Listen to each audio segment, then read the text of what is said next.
চিংড়ি মাছে আমি হলুদ লবণ লাগিয়ে দিয়েছি। এখন আমি কড়াইতে তেল দিয়ে দেব। এই যে আমার তেলটা গরম হয়ে গেছে, এখন আমি আস্তে আস্তে সব মাছগুলো দিয়ে দেব।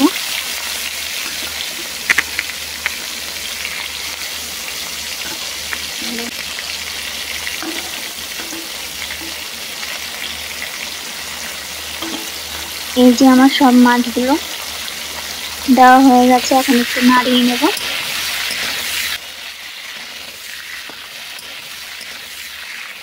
মাছগুলো হয়ে গেছে, এখন নামিয়ে নেব।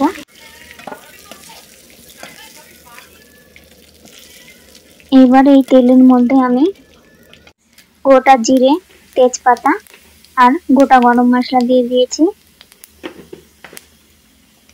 এইবারে যে পেস্ট মশলাটাও আমি দিয়ে দিচ্ছি।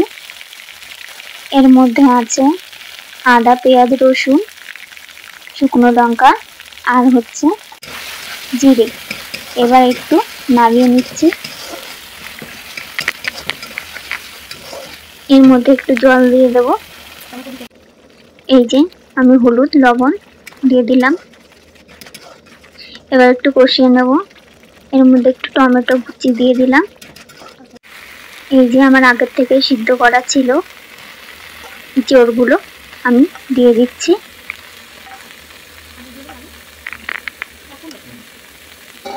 এখন একটু আলুগুলো দিয়ে দেব, আমার আগের থেকেই ভাজা ছিল।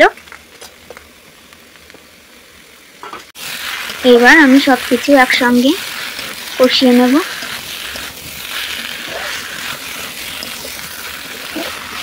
এই যে আমার প্রায় কষানো হয়ে যাচ্ছে। এখন আমি আগের থেকে গরম জল করে রেখেছিলাম, সেটা দিয়ে দেব। এই যে এবার একটু ফুটবে। কার কার ইঁচড় খেতে ভালোবাসে তোমরা অবশ্যই আমাকে কমেন্ট করে জানাবে। আমার তো খুবই ভালো লাগে।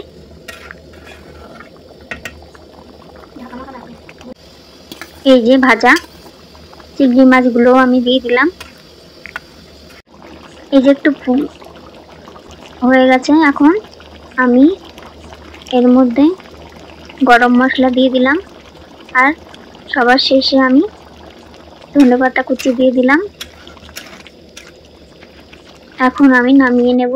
এই যে দেখুন, অবশ্যই কমেন্ট করে জানাবেন কেমন লাগছে।